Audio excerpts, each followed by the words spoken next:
네, 오늘은 집중, 특별히 다윗의 집중이라는 제목으로 함께 말씀을 나누고 싶습니다. 이 사무엘서는 세 인물에 대한 이야기를 기록하고 있습니다. 1장부터 사무엘상 7장까지가 사무엘에 대한 이야기가 나오고요. 그리고 사무엘상 8장부터 31장까지는 사울에 대한 이야기가 나옵니다. 그리고 사무엘상 16장부터 열왕기상 2장까지 다윗에 대한 이야기가 나오는데, 그 중에 이 사무엘상 17장이 사무엘서 전체 중에서 가장 긴 절을 가진 장입니다. 사무엘상 17장은 무려 58절의 이 절을 가지고 있는데 가장 긴 절을 가진 장입니다. 여러분, 왜 그럴까요? 이스라엘의 초기 역사, 초기 건국의 역사를 기록한 이 역사에 있어서 다윗과 골리앗 사건이 기록된 이 17장이 가장 많은 절을 가지고 있습니다. 왜 그렇겠습니까? 간단하죠. 신나는 이야기니까, 멋진 이야기니까.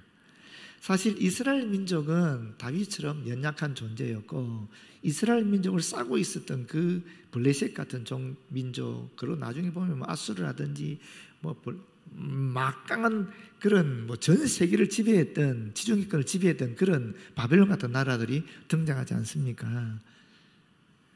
그런 골리앗처럼 강대한 나라에 둘러싸이는 이 이스라엘이 골리앗을 이긴 이 역사가 그들 속에는 계속적으로 어떤 이정표를 제시해 주는 것입니다. 그렇기 때문에 이 신나는 역사, 이 기록을 가장 길게 갖고 있다고 볼 수 있겠습니다. 블레셋은 페니키아죠. 우리 지금 세계사로 얘기하면 페니키아인데, 잘 아시죠? 페니키아가 철기 문명을 가진 그런 민족이잖아요. 이 그레데 섬에서 이주해온 그런 해양 민족인데, 이 블레셋이 사울 시대 또 다윗 시대는 가장 강력한 그런 이스라엘 억압했던 민족이었습니다. 오늘 본문을 보게 되면 그 이전에 어떤 내용이 나오느냐 하면은, 다윗이 아버지의 명령을 따라서 자기 형 3명이 참전하고 있는 엘라 골짜기 이 전투 현장에 오게 됩니다. 그런데 와서 보니까 골리앗이 하나님을 모욕하고 이스라엘 군대를 멸시하고 있는 모습을 보는 겁니다. 그의 마음속에 거룩한 분노가 일어났겠지요. 그런데 더 안타까운 일은 이 골리앗에 맞서는 이스라엘 백성이 한 명이 없는 거예요. 심지어 겁이 나서 도망치는 그런 이스라엘 백성을 바라보게 되는 것입니다. 그래서 더 이상 참지를 못하고 지금 다윗이 이 사울에게 와서 이야기합니다. 그것이 바로 32절에 나온 내용인데, 이 본문을 통해서 우리는 다윗이 현재 주어진 일에 집중하고 있는 것을 발견하게 됩니다. 보십시오. 다윗이 말합니다. 골리앗으로 말미암아 낙담하지 마십시오. 제가 저 골리앗과 싸우겠습니다. 그때 사울이 말합니다. 너는 저 골리앗과 싸울 수 없어. 너는 아직 어려. 그런데 저 골리앗은 네 나이 때부터 전쟁에 참전했던 위대한 전사야. 전쟁에 아주 능한 사람이야. 넌 골리앗의 상대도 안 돼. 안 돼, 너는. 이것이 사울의 이야기였고, 또 그 당시 누구나가 보면 알 수 있는 객관적인 평가였습니다.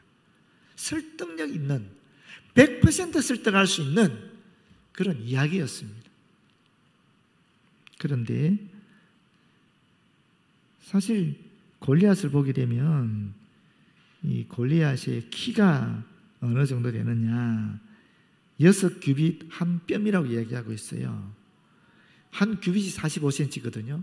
그러면 45 곱하기 6 하면 얼마입니까? 270입니다. 270. 한 뼘이라고 했는데, 한 뼘은 그 당시 측정 단위로 얘기하면 요 끝에서 요 끝까지 얘기하는 거예요. 엄지손가락, 새끼손가락 끝까지 이렇게 얘기하는 거죠. 그럼 이게 한 어느 정도 되느냐 하면 대략 한 20cm 된다 그래요. 일반 성인의 손으로 얘기하면. 그러면 이 당시 골리앗의 키가 290cm예요. 오늘날로 환산하면 엄청난 거인이죠. 게다가 그 무장의 상태가 어떠냐면 노투구 썼습니다. 블레셋 사람의 노투구는 이 이마를 거의 덮었어요. 시야는 확보해야 되기 때문에 이마는 거의 덮은 상태에서 이 눈썹 밑으로만 드러나 있었어요. 그리고 비늘 갑옷을 입었는데 이 비늘 갑옷은 철로 만들어진 것입니다. 어깨에는 놋 단창을 걸고 있었고요. 또 놋갑반에다가 철로 만든 장창을 가지고 있습니다. 그뿐이냐면은 또 방패가 있었는데 이 방패가 온몸을 가리는 아주 큰 방패인데 그 방패를 특별히 다른 사람이 골리앗 앞에서 들고 골리앗을 가려주는 역할을 했었습니다.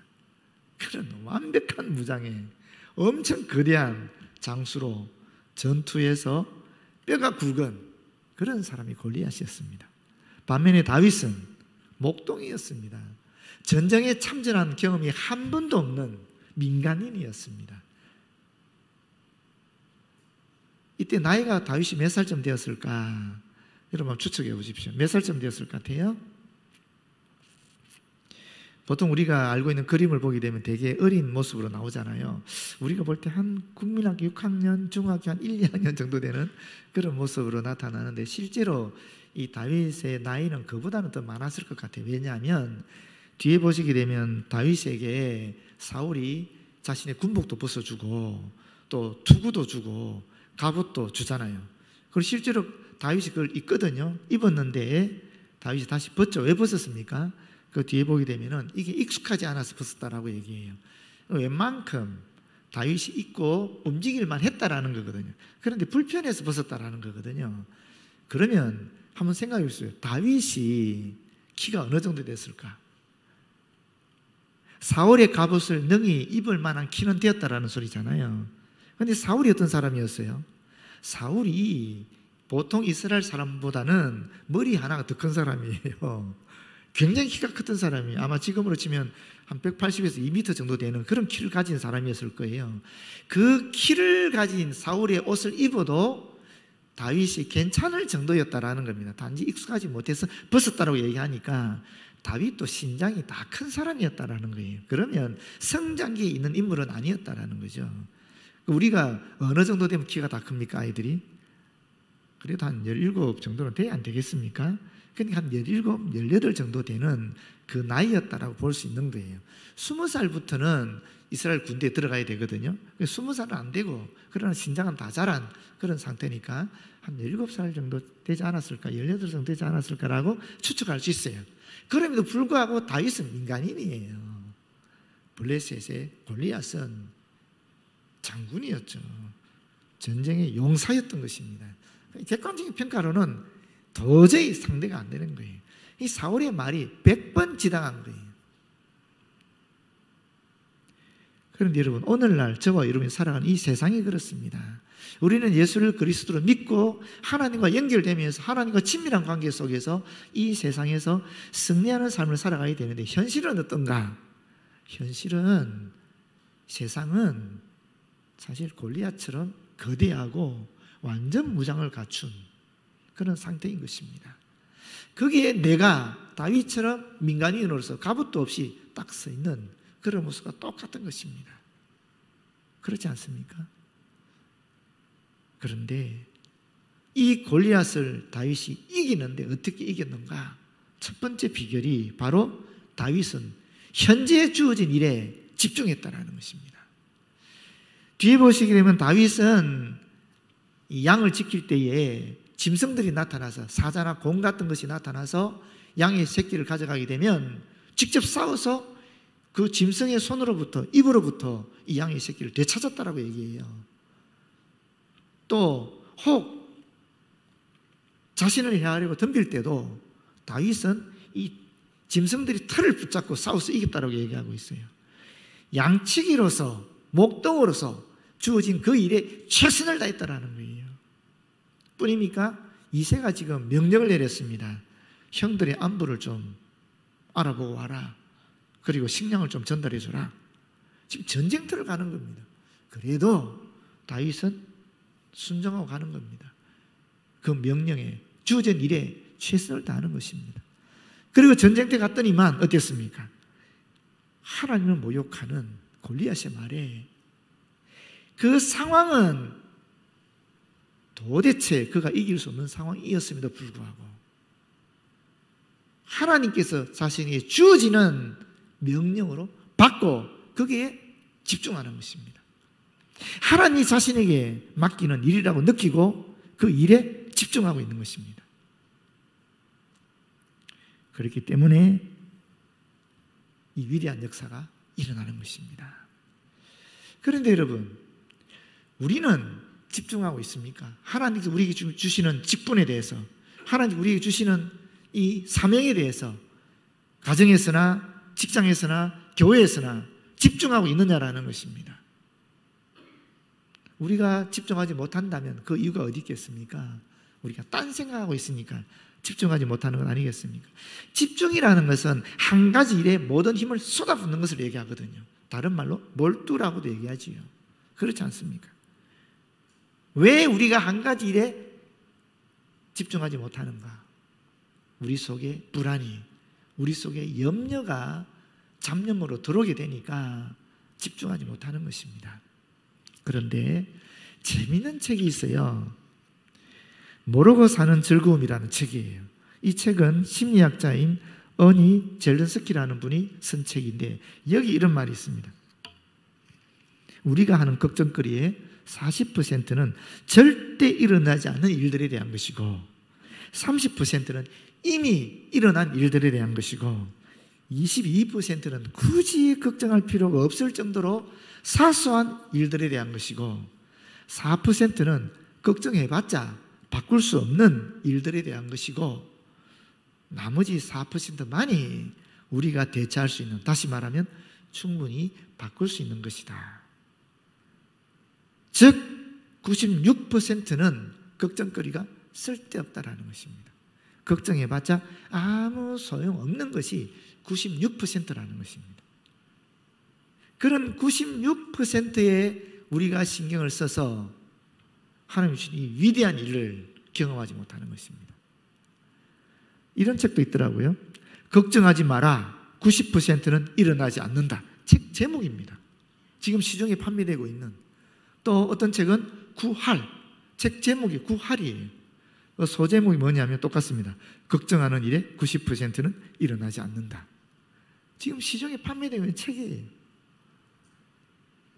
여러분, 몰두하시기를 바랍니다. 몰두가 무엇이냐면 머릿속에 물을 담궈버리는 걸 얘기하는 겁니다. 여러분, 우리가 물에 빠지면 어떻게 될까요? 물에 빠지면 물속으로 쑥 빠져든다고 생각하시죠? 천만의 말씀이에요. 원래 인간의 몸은 몸 안에 허파 속에 공기를 가지고 있으니까 물에 뜨게 되어 있습니다. 근데 왜 안 뜨느냐 하면은 허우적거리니까. 왜? 우리 머릿속에 공포가 있거든요. 두려움이 있거든요. 불안하기 때문에 허우적거리다 보니까 물속으로 점점 빠져들어가는 거예요. 물속으로 빠져들다가 어떻게 됩니까? 물을 몇 모금 마시면 정신이 나가버리죠. 그럼 어떻게 됩니까? 머리가 물속에 처박혀 있으니까 몸이 붕 뜨는 거예요. 진짜 물 위로 뜨는 겁니다. 그때 목을 약간 내밀어서 살살 저으면 나올 수 있는 겁니다. 몰두는 그런 것입니다. 주어진 일에 집중하게 되면, 몰두하게 되면 하나님께서 역사를 일으켜 주시는 것입니다. 두 번째는 다윗은 자신의 기술에 집중했습니다. 다윗이 기술에 집중했다 무슨 말이냐 보시면, 여러분 사실 블레셋의 대표로 골리앗이 나왔습니다. 그리고 지금 이스라엘 대표로 다윗이 나가게 되니까 사울이 자신의 투구와 갑옷을 준 것이거든요. 그게 사울의 방식이었어요. 그런데 다윗은 그것을 거부합니다. 그래서 이 투구와 갑옷을 입고 칼을 차게 되니까 도저히 익숙하지 않으니까 다윗이 벗어버리잖아요. 사울의 방식을 거부하고 다윗이 자신의 방식, 다시 말하면 하나님의 방식을 취하는 모습을 보여주고 있는데 그 방식이 뭐냐면 40절이에요. 손에 막대기를 가지고 시내에서 매끄러운 돌 5을 골라서 자기 목자의 제구 곧 주머니에 넣고 손에 물매를 가지고 블레셋 사람에게로 나아가니라. 이게 자신의 방식입니다. 하나님이 자기에게 주신 그 재능, 그 은사를 가지고 나아갔다라는 소리입니다. 사울의 은사 아니라는 거예요. 다른 사람의 재능 아니라는 것입니다. 하나님이 자기에게 주신 그 재능, 자기가 개발한 그 재능, 그 은사를 가지고 나아갔다라는 것인데, 이 막대기는 당시 목동들이 사용했던 것인데, 이것은 높은 언덕 올라갈 때 지팡이로 쓸 수도 있고, 또 거기 관목들이 많으니까 그런 관목들을 헤쳐나갈 때 사용하는 것이 막대기였어요. 그리고 여기 보면 물매라는 것이 있죠. 물매라는 것은 투석기인데, 여러분 이 투석기를 우습게 보시면 안 됩니다. 이 투석기는 역사에 기록되어 있는 가장 오래된 전쟁 무기 중에 하나입니다. 호모의 일리아드라는 그리스 역사의 얘기를 아시죠? 그죠? 서사시를 아시죠? 거기에도 이 물매에 대한 얘기가 나오고요. 사사기 20장에도 보게 되면 베냐민 지파와 나머지 11개 지파가 싸우는데, 베냐민 지파의 용사 수가 26,000명이었어요. 이스라엘의 이 다른 지파들이 40만 명이 모인 거예요.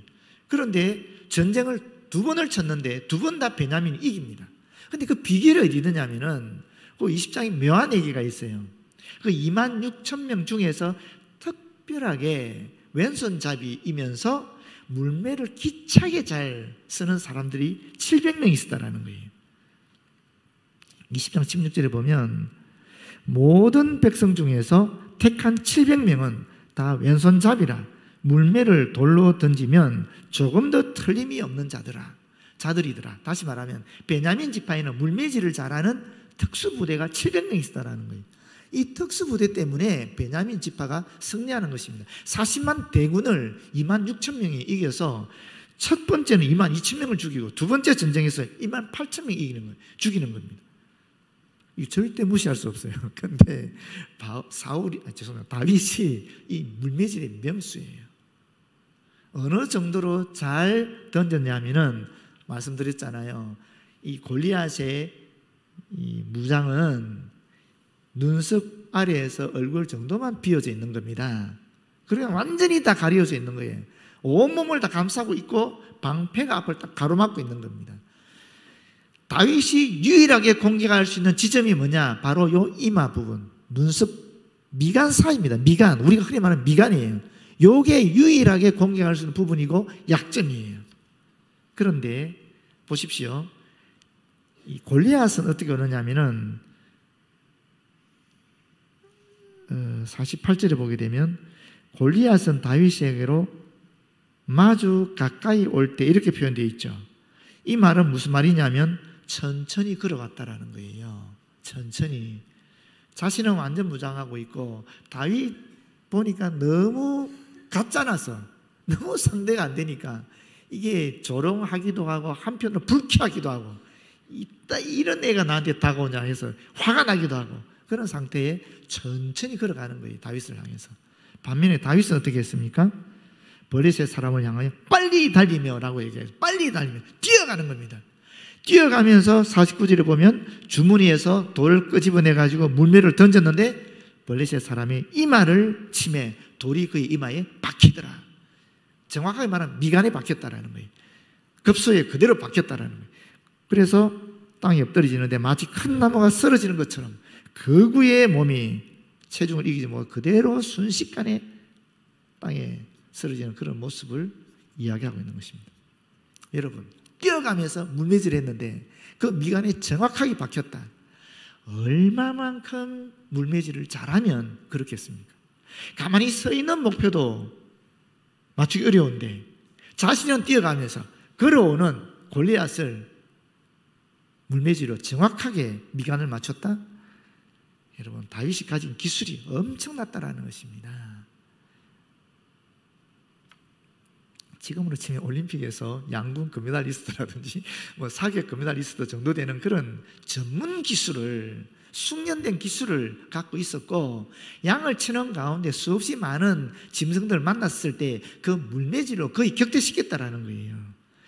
짐승들이 웬만큼 맞아가지고 되겠습니까? 급소를 정확하게 맞아야 짐승이 쓰러지지, 안 그러면 더 흉폭하게 달리지 않겠습니까? 그만큼 다윗이 이 기술을 개발했다라는 거예요. 엄청난 훈련을 통해서 그 누구보다 뛰어난 물매질의 기술을 가지고 있었다라고 얘기하고 있는 것입니다. 여러분, 하나님께서는 우리 모두에게 적합한 재능과 달란트를 이미 주셨어요. 예외 없이 그 누구에게나 다 주셨어요. 그것을 우리가 얼마만큼 개발해 나가느냐에 따라서 이와 같은 역사를 일으키느냐 일으키지 않느냐가 결정된다는 것입니다.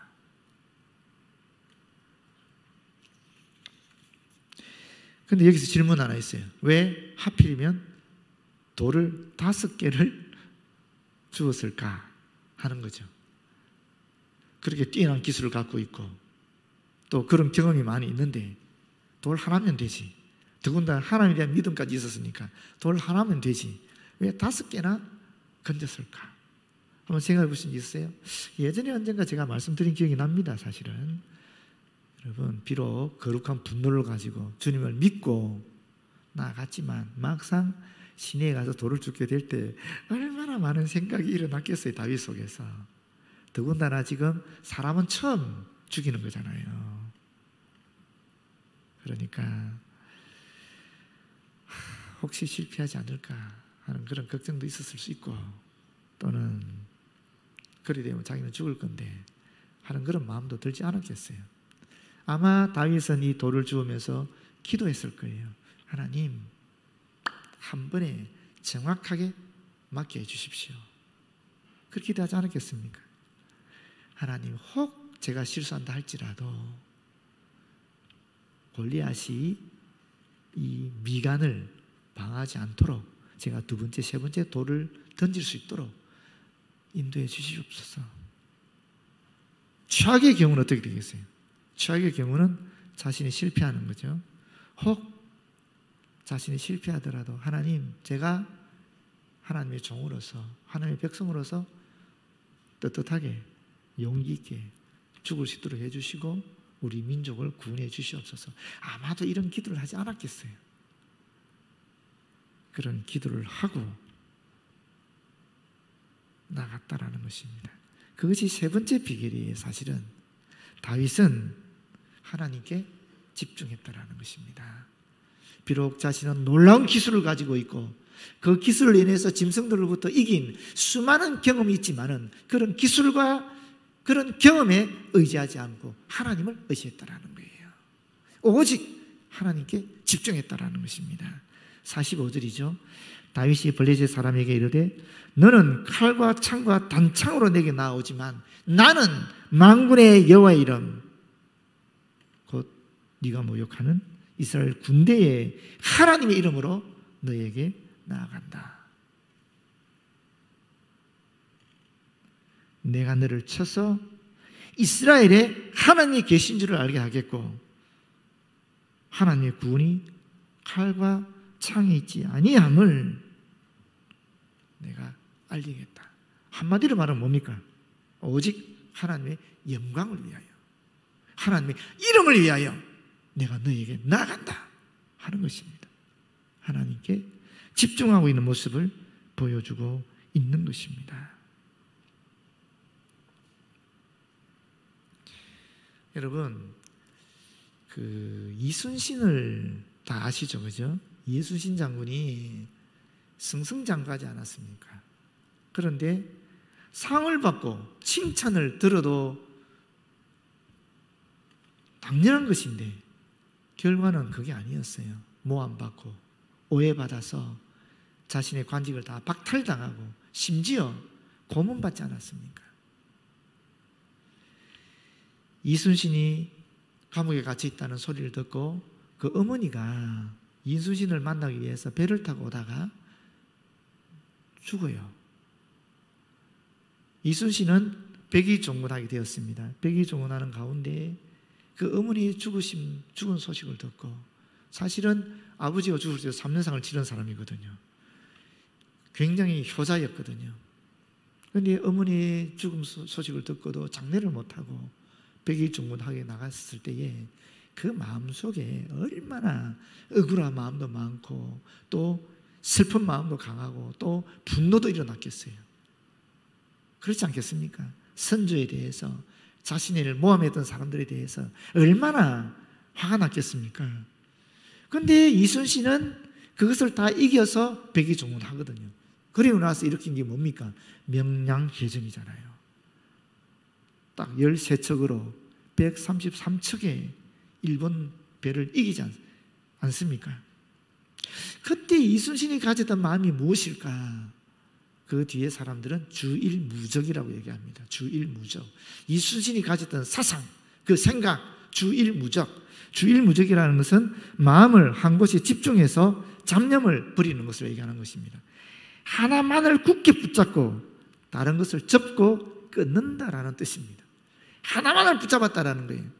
자신을 모함했던 사람들, 선조에 대한 미움, 억울함, 분노 다 버리고 하나만 붙잡았다라는 거예요. 그 하나가 무엇일까? 이순신은 이렇게 기록하고 있습니다. 하늘이 나를 알아주면 다른 사람은 몰라도 된다. 그 당시 하늘이 무엇입니까? 오늘 저와 여러분이 얘기하면 하나님인 거예요. 하늘만 나를 알아주면 된다라는 거예요. 여러분, 저와 여러분이 주신 일을 감당하다 보면은 오해도 받고 또 억울한 일도 많이 생깁니다. 우리가 기억해야 될 것은 주일무적. 오직 하나님만 바라보는 것입니다. 오직 하나님의 영광을 위하여 살아가는 것입니다. 그렇게 될 때 하나님께서 나와 함께 하시고 하나님께서 나의 주신 재능이 비록 부족하고 내가 하나님 주신 재능을 비록 제대로 개발하지 못했다 할지라도 비록 상황이 내가 도저히 이겨나갈 수 없는 그 누가 봐도 패배할 수밖에 없는 절망에 빠질 수밖에 없는 그런 상황이라 할지라도 하나님께서 우리와 함께하여 주셔서 피할 길도 열어주시고 오히려 합력하여 선을 이루어서 승리할 수 있게 해주신다는 것입니다. 그것이 바로 이 본문에 나타나는 다윗을 통하여 골리앗을 이긴 사건이고 하나님께 우리에게 주시는 메시지라는 것입니다. 세상은 엄청나게 강대합니다. 세상은 엄청난 무장을 가지고 우리에게 다가오고 있습니다. 우리는 비록 아무것도 없는 것 같아도 우리에게는 하나님이 계시는 것입니다. 우리에게는 하나님이 함께하고 계시라는 것입니다. 이미 우리에게 주신 달란트도 있고 이미 우리에게 주신 기술도 있고 단지 우리에게 필요한 것은 믿음이죠. 이 상황을 보지 않고 하나님의 능력을 의지하는 그 믿음이라는 것입니다. 하나님의 영광을 위하여 나가겠다는 그 한 가지 생각이라는 것입니다. 그렇게 될 때 다윗의 역사가, 이순신의 역사가 저와 여러분 속에, 우리 교회 속에 일어날 줄로 믿습니다. 기도하겠습니다. 아버지 하나님 고맙고 감사합니다. 아무리 판단해도 다윗이 골리앗을 이길 수 있는 가능성은 하나도 없었지만 그러나 다윗은 온전히 하나님의 영광을 위해서 주님만을 바라보고 나갔을 때에 그가 가진 기술이 열매를 맺고 그 불가능한 상황을 이길 수 있었습니다. 주님, 저희들에게도 은총을 베풀어 주셔서 다윗과 같은 믿음, 다윗과 같은 이상, 다윗과 같은 그런 순종을 허락하여 주셔서 골리앗같이 강대한 세상의 악한 세력들이 덤벼들 때에 다윗처럼 승리하는 삶을 살아갈 수 있도록 도와주시옵소서. 예수님 이름으로 기도드립니다. 아멘.